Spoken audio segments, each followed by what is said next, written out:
Good morning. My name is Rev Kylie Renner, and on behalf of the entire One Spiritual Center community, I want to welcome you here today. Thank you for bringing your love into this space this morning on this particularly gorgeous Albuquerque morning. And Zephyr, you're going to have to look because that pup looks so much like Kipa, our sweet girl. She lived to be 17 and a half. And we miss her every single day. So it's the sweetest, yes. So this morning I have to give you an update on my academic progress, right? So I told you guys that before I even started courses this year, for the summer semester, for the first time going back to school in a really long time, I had gotten an email from the school that said that I had unsatisfactory academic progress. And I was like, huh? I didn't even start yet. What are you saying? So I have to tell you, because everyone keeps asking me how it's going. And it's going very well, but it's also really, really frustrating. So I have to tell you this story this week, because I'm trying not to be that student. Okay, so I'm taking this course in architectural engineering and construction graphics, and doing that on the computer. And so the professor has it set up so that you watch a series of instructional videos, and then you take a quiz after each one, but you have to get a certain score on each one in order to get the next thing to open up, which is fine. You can take the quizzes as many times as you want. But the problem is that the professor didn't pay too close attention some places. And my favorite one this week was getting to the quiz where you have to get every single question right in order to go to the next thing. And the question was there, and there was not one of the multiple choice answers that was correct. There was not one of them that could do what we were supposed to make it do. But you had to pass this quiz to go to the next thing. And so I had to be like, okay, so do I be that student and call the professor and say, because do you do that, right? And so I did. But because of course I did, because eventually the rest of the other students were going to have to get to that point, because the answer is not there. And I just am in that space where how do we be in all of that, right? Like the desire to move forward and there being no path to do so, or what is it that we're trying to really learn and accomplish, and how do we make that happen without really, really getting incredibly frustrated? And so I'm back in school, and I am that student, but my academic progress is much better. So here we are this morning, figuring out how to navigate all the things that seem unnavigatable, and figuring it out together. So I'm just so grateful to be together here in this space where there is not one right answer. So let us take a moment to pray this morning together as we open ourselves to what it means to be present and alive and aware and awake,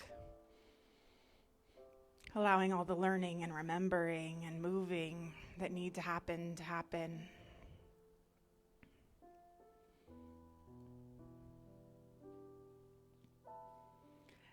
And I just recognize the power and the presence of the one right here, moving and breathing and living as us.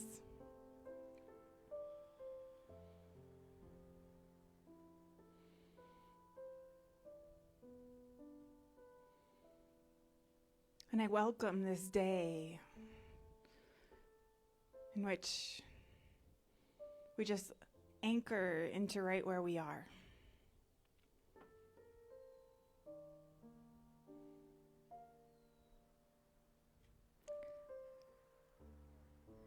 And I let it all go. And I let it be. And so it is. So this is where the congregational song goes. And now we have a congregation without masks on. So you guys I picked the easiest song in the world. And we'd love to hear you sing along. We haven't been able to do that for, I don't know, a year and a half, yeah.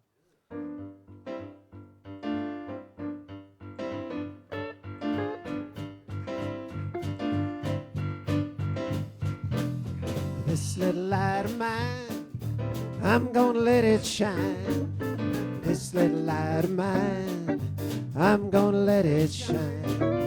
This little light of mine, I'm gonna let it shine. Let it shine, let it shine, let it shine. Take this light around the world, I'm gonna let it shine. Take this light around the world, I'm gonna let it shine. Take this light around the world, I'm gonna let it shine, let it shine, let it shine, let it shine. I won't let anyone blow it out, I'm gonna let it shine. Won't let anyone blow it out, I'm gonna let it shine. Won't let anyone blow it out, I'm gonna let it shine, let it shine, let it shine, let it shine. This little light of mine, I'm gonna let it shine. This little light of mine, I'm gonna let it shine. This little light of mine, I'm gonna let it shine, let it shine, let it shine, let it shine. Let it shine, let it shine, let it shine.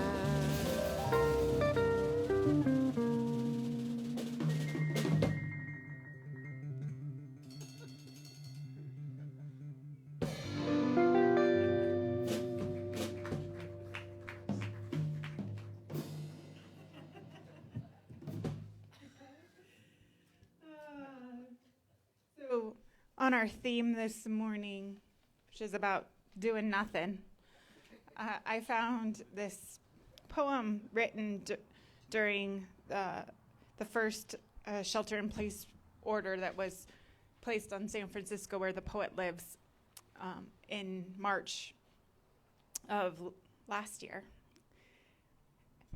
And it spoke, I think, to common experience, but also to where we are right now. And so I want to share it with you. It's entitled Today When I Could Do Nothing by Jane Hirschfield. Today when I could do nothing, I saved an ant. It must have come in with the morning paper, still being delivered to those who shelter in place. A morning paper is still an essential service. I am not an essential service. I have coffee and books, time, a garden, silence enough to fill cisterns. It must have first walked the morning paper, as if loosened ink taking the shape of an ant, then across the laptop computer, warm, then across the back of a cushion, small, black ant alone, crossing a navy cushion, moving steadily because that is what it could do. Set outside in the sun, it could not have found again its nests. What then did I save? It did not move as if it was frightened, even while walking my hand, which still moved through swiftness and air. Ant, alone, without companions, whose ant heart I could not fathom. How is your life? I wanted to ask. I lifted it and took it outside. This first day, when I could do nothing, contribute nothing, beyond staying distant from my own kind, I did this. And so we just take that sense of doing nothing, nowhere to be, nowhere to go, and we're just going to allow the meditation to move us this morning.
That was a tune by John Bartlett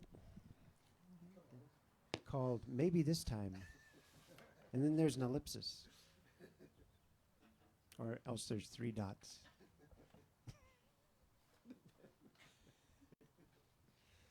Here's a tune called I Remember You.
Music. Thank you guys. So yesterday when I was deciding what I wanted to talk about today, I realized it was actually quite funny that I wanted to talk about doing nothing, because I am really not someone who is very good at that on some level. But what I wanted to talk about isn't the kind of doing nothing that I think that most of us would think of. It's not the not going into action. It's the kind of doing nothing that comes from recognizing our wholeness, that there's nothing that we need to do in order to be worthy. There's nowhere we need to go in order to be whole. There's no next step we have to take in order for everything to be okay. That there's this way in which doing nothing is ultimately a testament to our willingness to say, right where I am whole. And to really be in that even when right where I am sucks, right? Even when right where I am isn't where I think I would want to be. And so I've been thinking about that a lot.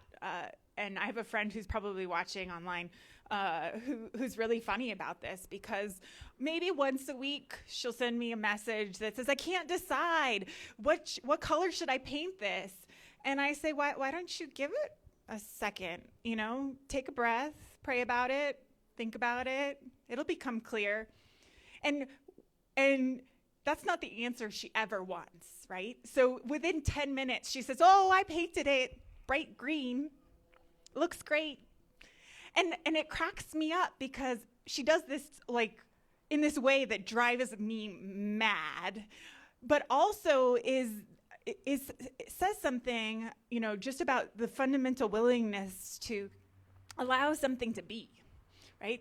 To allow something to be in that place where we're not doing anything with it, where it's unresolved, where we don't know what color it's going to be, where we don't know what's going to happen. And we as human beings are generally really bad at that. And so we have all kinds of things that we do and ways we fill that up. So that we don't have to be in that feeling of how do I don't like not being resolved, right?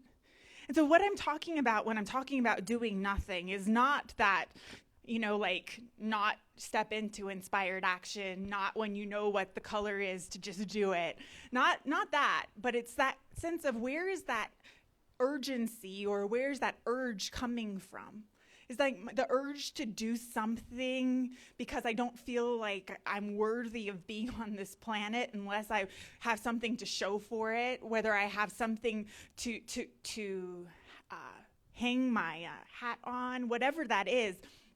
And so I found this Buddhist teacher talking about their experience and with kind of this sense of doing nothing, and I really loved the way he described it. So what he did was, for many years, in fact 7, he was living in a monastery and doing deep retreat work, doing nothing on some level. He was in retreat on this monastery, but what he talked about during that experience was that it was very structured. They had certain times a day where they did certain things, and they had all of these structural things that were set in. So it was while they were not doing, they were doing a lot. But he spent 7 whole years separated from the outside world.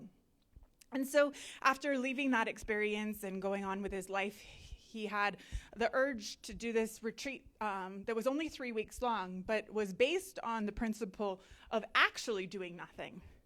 Not some more structured meditation time and practice. This was doing nothing. And he says that it was really interesting, because when he started, he was like, this is going to be perfect. So this is exactly what I need. And within minutes of being in this great big wide sky, all, in this beautiful cabin in Colorado, he realized that this was going to be harder than he realized.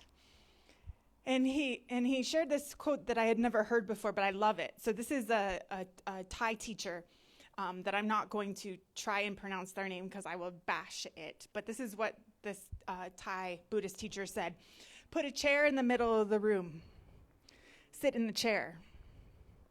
See who comes to visit. See who comes to visit.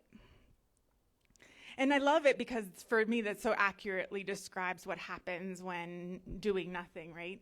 It's like what gets to come to visit. Who shows up. And so for this particular person on retreat, what came up was this ambition to get something from this retreat. Like in doing nothing, I have to get something from it. And I think that it's so funny, right? Because I think we all have that, right? Immediately while something is happening or even before it begins, we want to get something from it. We want to have something that we gain from it or we lose from it. Like we have this weird way in which actually we're not capable of actually doing nothing.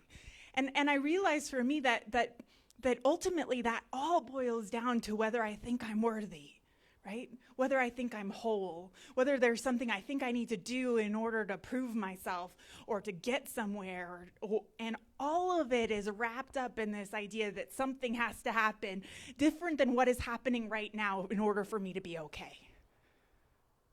And there's something so powerful about being willing to step back from that and realize that nothing has to change in order for us to be worthy. That there's nothing we have to figure out. There's nowhere we have to go. There's not one next step that has to happen first. And it's such a hard thing to let go of, though, right? Because we're so programmed into thinking that it's the very opposite of that. That the only way that we get there is by all of the things that we have to do and fix in order to be okay. And there's something about that for me that just misses the essential part of realizing that we're whole without any of that. And so I know many of you are familiar with the saying, the meditation saying that says, I'm so busy that I can't meditate for 10 minutes, which means I need to meditate for 2 hours, right? And there's some deep truth about this that's not really about meditation for me. It's about, like, have I put my focus in the right place? Have I decided that all of the busyness means that I can't open into this idea of wholeness and that it's my essential nature? Have I stepped so far into this that I can't see clearly what's really important and what's going on? And if I have, then I need to take as much time as necessary to pull back so that nothing, that sense of nothing can become something bigger that can hold everything. So there's this great book by David Brazier called The New Buddhism. And he's describing a practice that he experienced while studying at a monastery himself. And the monk he was studying with pointed out the window at the statue on a nearby wall and told him this: "You see that stone Buddha? He just sits there, come what may. If it rains or if the sun comes out, he gets on with his practice irrespective of changes in conditions. It's just the same way we are practicing here in order to become like that. Worldly circumstances are transient. Our practice is to center ourselves upon the ultimate and so be beyond all that is transient." And so for me, this speaks to this space in which we move our focus from what we think is going on around us, and we move it into an openness to center ourselves on the ultimate, no matter what's going on, no matter what comes up. And it's so interesting because things come up, right? You sit you sit the chair in the middle of the room and you wait to see what shows up, and it shows up, right? Like that is the nature of reality. And so there's this sense in which this kind of centering ourselves on the ultimate and the idea that there's nothing we have to do in order to be worthy of that allows for an openness to really receive in a different way. So I was continuing my reading and my studying this week, and I came across this this thought that comes from the idea from another Buddhist teacher. As you can tell, I'm on a Buddhism kick, but that there's two ultimate ways in which we can meet what arises in our experience. And the first way he describes it is that we can first rely on explanation. And this is what I've been talking about, like the need to make it make sense, the need to make it fit into a story, the need to make it fit in a narrative of where we think we're going and what we think is real and all of that. And what he says is we may or not be conscious of the assumptions, but they're there. We interpret our experiences in life according to these deeply held assumptions. And even when we explore our experience, we are usually looking for evidence that supports or confirms them. These assumptions are never questioned. They're taken as fundamental.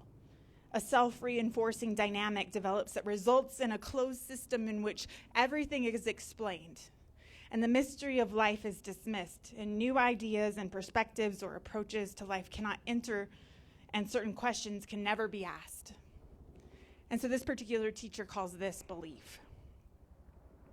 And the other way, he says, is to be open and be willing to receive, not control whatever arises. That is not only to allow, but to embrace every sensation, feeling, and thought, everything we experience. In this approach, we allow our experience to challenge our assumptions. Here, there is no fundamental or eternal truth, and some things cannot be explained, they can only be experienced. This willingness to open to whatever arises internally or externally, I call faith. And so there's this deep place, right, where when we let go of the control part, where we're trying to control what shows up next, and how it fits into our narrative and what needs to happen next. And we're so focused on doing something to get us out of what happens when we just sit there and let the guests arrive. There's this sense in which we put our focus on our beliefs instead of our focus on our faith. And there's this deep well of faith in all of us. I know sometimes it feels hard to tap into, but it's always there. And it's actually more available because it's not about needing to do anything or control anything. It's just about receiving what's present. And there's this place where I recognize that faith can take us places where all of our beliefs could never take us before. But it goes deeper and deeper and deeper. And every time we open to the sense in which we understand our essential wholeness, there's another layer to it. So I love this story about two young boys who are playing together. And one asked the other, we stand on the ground and the ground holds us up, but what does the ground stand on? And the second boy said, oh, my dad explained that to me. The ground is supported by 4 giant elephants. And the other boy said, well, what do the elephants stand on then? Well, my dad told me they stand on the shell of a huge turtle. So the second boy said, well, what does the turtle stand on then? And he thought for a really, really, really, really long time and said, I think it's turtles all the way down. And I joke about that in my head. I'm like, oh, here, I found another layer of this, turtles all the way down, right? Like, no matter how deeply we go into this practice, there's always another layer, right? There's always another turtle. turtles all the way down. And that's part of the adventure, and that's part of the commitment to practice that requires us to look at what doing nothing means right now versus what it looked like a year ago. And that's why I loved that poem, right? Because that poem I shared before the meditation to me spoke to that moment where we were all having that question, what does this look like, right? What does do nothing look like? Or what am I being asked to do nothing about? And there's this deeper sense in which a year and a half later, we have eyes to see a different experience. And if we wrote that poem right now, it would sound different to each of us. But there's something about that, those layers of being willing to be committed to doing nothing on a deeper level, that I don't have to do anything. I don't have to make it make sense. I don't have to explain anything. I don't need to make it fit in a narrative. I don't need to get something out of it. Really, like there is something deeper and more essential happening that we can let happen. We can become receptive. We can use our faith. And I believe that there is an opportunity for something more to happen. Because when we stop making all of that which we experience that doesn't fit in our narrative of the enemy, we start to make friends with things inside of ourselves that are actually our teachers, not our enemies. And the guests that start to show up take us so much deeper. So turtles all the way down, guys. It just keeps going. And we just keep getting to practice this. But there's nowhere we need to go in order to get there. And when we open to that doing nothing, then all of our action becomes inspired action, becomes action that's coming from a deep understanding. And right there, we find that deeper place we've been looking for. So I'm going to ask the band to come on up.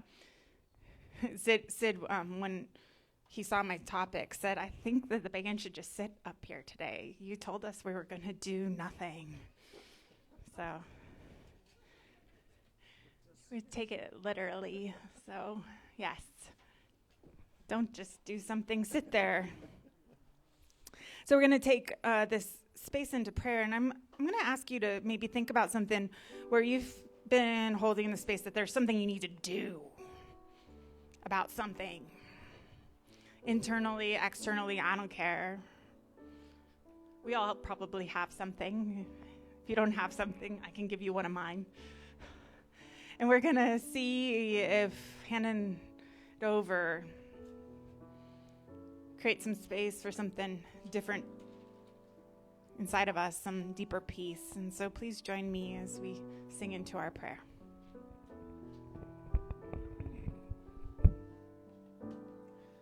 Our prayer of love lifts us high. It heals us, sustains us, and sets us free. Our prayer of love lifts us high.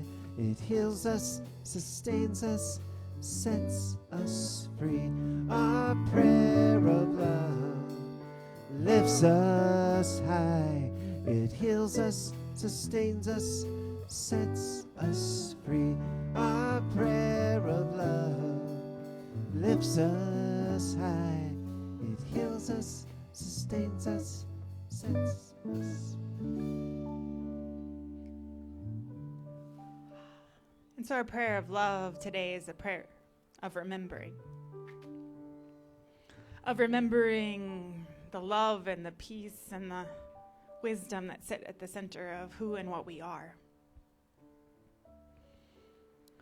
It is a prayer of remembering our essential nature, our wholeness, that there is absolutely nothing broken about who we are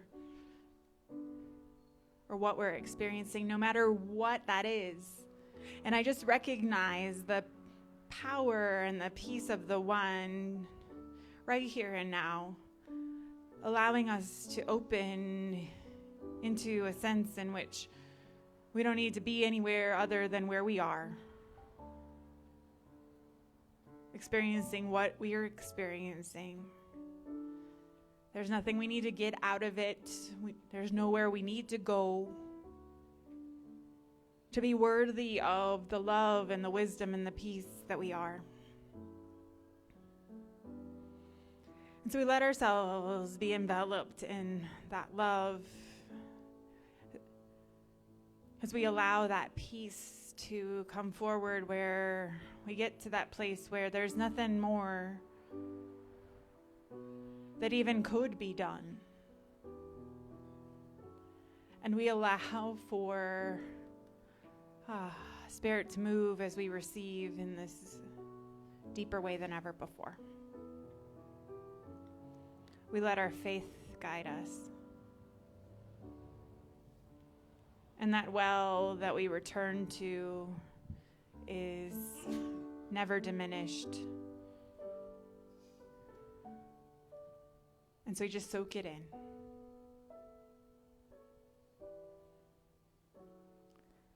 And we let it be. And so it is. Our prayer of love lifts us high. It heals us, sustains us, sets us free. Our prayer of love lifts us high. It heals us, sustains us, and sets us free.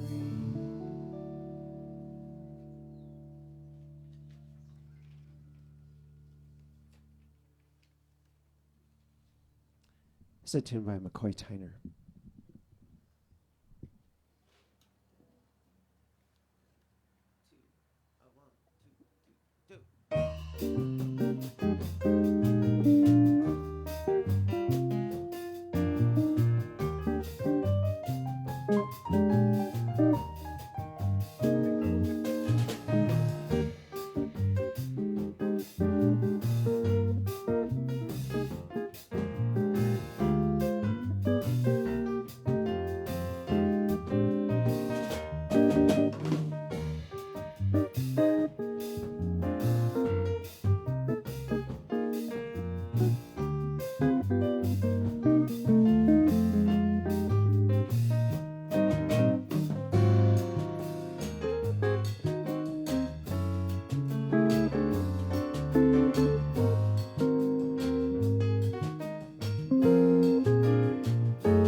So nice to see you all. Thank you for bringing your love into this space on this holiday weekend. So we have baskets in the trees if you're wanting to make a contribution here in person. There's also a spot on our website, onespiritualcenter.org, where you can do so. I'm just so grateful for your continued support as we still figure out how to navigate what life looks like on this side of the pandemic. So coming up in June, wow, we're almost there, right? We will be on the fourth Saturday of June at Roadrunner Food Bank together. If you're interested in joining us for that, we'd love to have you. Service is a great way to do nothing. Funny how that works. It's really interesting. Promise you, it works that way. So we will be there 10 to noon on the fourth Saturday. And let's see, I have one other thing. Well, I have two other things. One is, if you did not already know, we have a special election coming up on the 1st. If you have not yet voted, please do. Please, please, please do. And the second thing is that we have some birthdays coming up this week, and I'm going to embarrass some people, several people I know of. There might be more birthdays, but Ralph has a birthday this week. And so does this guy, John Bartlett. So let's sing.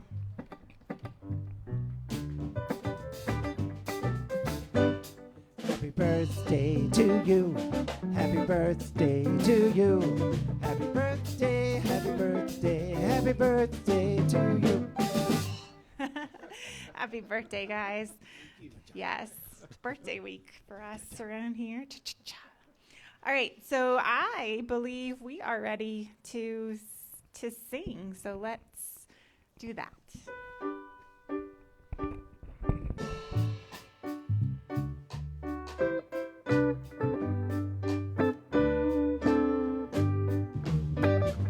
One love, one heart. Let's get together and feel alright. One love, one heart. Let's give thanks to the Lord and we can feel alright. People get ready, there's a train a-coming. Don't need no baggage, you just get on. All you need is faith, hear that diesel humming. Don't need no tickets, you just thank the Lord. One love, one heart. Let's get together and feel alright. One love, one heart. Let's give thanks to the Lord and we can feel alright. People get ready for that train to joy, picking up passengers from coast to coast. Faith is the key, open the doors and board 'em. There's room for all that love and one love, one heart. Let's get together and feel alright. One love, one heart. Let's give thanks to the Lord and we can feel alright. Let's get together and feel alright. And we have one last blessing to sing to one another.